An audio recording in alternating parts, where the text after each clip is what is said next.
శైవ క్షేత్రాలకు నిలయమైన ఓరుగల్లులో మహాశివరాత్రి వేడుకలను అంగరంగ వైభవంగా జరిపేందుకు ఇండస్ ఫౌండేషన్ సిద్ధమవుతోంది. Indus foundation chairman Rakesh Reddy మనతో ఉన్నారు. అసలు వాళ్ళు ఎట్లాంటి కార్యక్రమాలు చేస్తున్నారు వారితో మాట్లాడదాం. సార్ నమస్తే.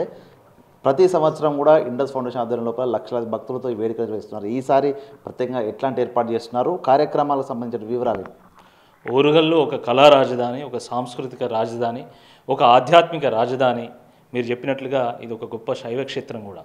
కాబట్టి ఆ కళా వైభవాన్ని చాటి చెప్పే విధంగా ప్రజల్లో శివరాత్రి సందర్భంగా ఒక భక్తి భావన, ఒక ఆధ్యాత్మిక చింతన నెలకొల్పే విధంగా ఒక మంచి వేదిక ఏర్పాటు చేయాలనేటువంటి ఉద్దేశంతో మేము ఇండస్ ఫౌండేషన్ నుండి ఈ మహాశివరాత్రి ఆధ్యాత్మిక సాంస్కృతిక సమ్మేళనాన్ని 5 సంవత్సరాల క్రితం ప్రారంభించినాము. అప్పటి నుండి ఇప్పటి వరకు ప్రతి ఏటా కూడా ఇది దిగ్విజయంగా కొనసాగుతూ వస్తూ ఉంది. ఇది ఆధ్యాత్మిక సాంస్కృతిక కార్యక్రమాల సమ్మేళనంగా ఉంటుంది. ఈ సంవత్సరము శివపార్వతి కళ్యాణంతోనే ఈ కార్యక్రమం ప్రారంభమై దాని తర్వాత భగవద్గీత ఫౌండేషన్ చైర్మన్ గంగాధర శాస్త్రి గారి ప్రవచనము, దాని తర్వాత ఇస్కాన్లో స్వామీజీగా పనిచేసి ఇటీవల కాలంలో మొత్తం తెలుగు రాష్ట్రాలు చుట్టి వస్తూ ఒక ఆధ్యాత్మిక భావాన్ని నెలకొల్పే విధంగా ప్రయత్నం చేస్తున్నటువంటి రాధా మనోహర్ దాస్ గారి ప్రవచనం ఉంటుంది. దాని తర్వాత మనకు కాశీలో ఏ రకంగా హారతి ఇస్తారో ఆ రకంగా ఇక్కడ సప్తహారతి నిజంగా ప్రజల్ని కనువిందు చేయనున్నది. దాని తర్వాత ప్రముఖ గాయకులు వందే మాతరం శ్రీనివాస్ గారు, ప్రముఖ మ్యూజిక్ డైరెక్టర్ చరణార్జున్ గారు, హనుమాన్ చిత్రం బృందము, దాని తర్వాత జానపద గాయకులు లక్ష్మి, ఇంకా వేరే ఇతరత్ర అనిత యాదవ్ గారు, ఇట్లా అనేక మంది గాయకులు ఇక్కడ వాళ్ళ యొక్క ప్రదర్శనలు ఇవ్వనున్నారు. అదేవిధంగా ఓరుగల్లు చిన్నారులు కూడా తమ యొక్క ప్రతిభను చాటే విధంగా వాళ్ళు ఇక్కడ ప్రదర్శన ఇవ్వనున్నారు. సో ఇది ఒక సమ్మేళనంగా ఉంటుంది, ప్రజల్లో ఒక స్ఫూర్తిని నింపేటువంటి ఒక ప్రయత్నం చేస్తారు. అంటే గతంలో కూడా ఈ కార్యక్రమం అంగరంగ వైభవంగా జరిగేది, వీఐపీలను కూడా పిలవడం జరుగుతుంది. గతంలో గవర్నర్ వచ్చారు, ఈసారి వీఐపీలు ఎవరెవరు రాబోతున్నారు?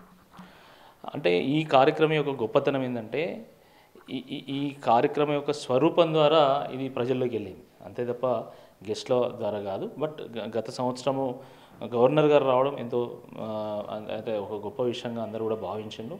ఈ సంవత్సరము మనకు భువనేశ్వరి పీఠాధిపతి కమలానంద భారతి స్వామిజీ గారు రాబోతున్నారు. అనేక మంది ప్రముఖులు కూడా పాల్గొంటారు, స్థానిక నాయకులు, అన్ని పార్టీల నాయకులు పాల్గొంటారు. రాజకీయాలతో సంబంధం లేనటువంటి ఒక కార్యక్రమం కాబట్టి అందరి యొక్క సహకారంతో ఇది ముందుకెళ్తుందని చెప్పి మేము భావిస్తున్నాం. అంటే ఈసారి ఉచిత బస్ సౌకర్యం ఉంది, మహిళలు కూడా దేవ కార్యాలకు వెళ్తున్న పరిస్థితి ఉంది. ఈసారి కూడా హైగ్రాచారి గ్రౌండ్ కూడా పూర్తి నిండే అవకాశం ఉంది.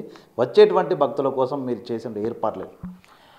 మీరు చెప్పినట్లుగా ప్రతి సంవత్సరం కూడా ఇక్కడ వేలాదిగా భక్తులు పాల్గొంటారు, 1,00,000 మంది భక్తులకు పైగా ఈ కార్యక్రమంలో పాల్గొంటారు. కాబట్టి నగర నలుమూల నుండే కాకుండా ఈ జిల్లా, ఉమ్మడి జిల్లా, ఇతర జిల్లాల నుండి కూడా చాలా పెద్ద ఎత్తున భక్తులు వస్తారు. వాళ్ళకి ఎటువంటి ఆటంకం లేకుండా, అంటే ట్రాఫిక్ అంతరాయం కానీ, లేకపోతే నీటి సమస్య కానీ, టాయిలెట్స్ కానీ ఏ సమస్య లేకుండా సుమారుగా మేము ఒక 300 మంది వాలంటీర్స్ ఒక 15-20 రోజుల పాటు కష్టపడి దీన్ని అన్ని ఏర్పాట్లు చేస్తాము. ఈ సంవత్సరం కూడా తగిన జాగ్రత్తలు తీసుకుంటాము. అంటే భక్తులు వచ్చేవారికి ఎటువంటి ఇబ్బంది లేకుండా, ఏ ఆపద లేకుండా చూసుకునేటువంటి బాధ్యత మా మీద ఉంది. దాని తగిన ఏర్పాట్లు చేస్తున్నాం. మొత్తంగా బిగ్ టీవీ ద్వారా ఈ హిందూ బంధువులకు కానీ మహాశివరాత్రి సందర్భంగా జాగర ఉండేటువంటి భక్తులకు కానీ ఏం చెప్తారు? అంటే ఒక భక్తి భావన, ఆధ్యాత్మిక చింతన ఉన్నప్పుడు మాత్రమే ఒక సమాజము ఒక సరైనటువంటి దారిలో వెళ్తుంది. ఇలాంటి కార్యక్రమాలు ముఖ్యంగా చిన్నారులకు, యువతకు చాలా ముఖ్యం. కాబట్టి భక్తులందరినీ మేము అప్పీల్ చేస్తున్నది అంటే మీరు మీ కుటుంబ సభ్యులతో రండి. శివరాత్రి సందర్భంగా ఆ శివుడు ధ్యానంలో మునిగిదేలండి, వారి శివుడి యొక్క అనుగ్రహం పొందండి. ఇది మొత్తంగా శివరాత్రిని పురస్కరించుకొని దాదాపు 24 గంటల పాటు కూడా ఇక్కడ కార్యక్రమం ఉండబోతున్నాయి. ఇండస్ ఫౌండేషన్ ఆధ్వర్యం లోపల 1,00,000 మంది పైగా భక్తులు హయగ్రీవాచార్య గ్రౌండ్లోకి చేరబోతున్నారు. మరికొద్ది గంటల్లోనే శివనామ స్మరణతో కూడా ఓరుగల్లు మొత్తం పులకించిపోయే సందర్భం దగ్గర పడుతుంది. ఇక దీనికి సంబంధించి అన్ని విధమైన ఏర్పాట్లు చేసాము. భక్తులకు ఇబ్బంది లేకుండా కుటుంబ సభ్యులతో వచ్చి ఈ యొక్క శివరాత్రి వేడుకలను ఆస్వాదించాలంటూ రాకేష్ రెడ్డి పిలుపునిస్తున్న పరిస్థితి కనిపిస్తోంది. వీడియో జర్నలిస్ట్ సంతోష్తో వేణు బిగ్ టీవీ హన్మకొండ.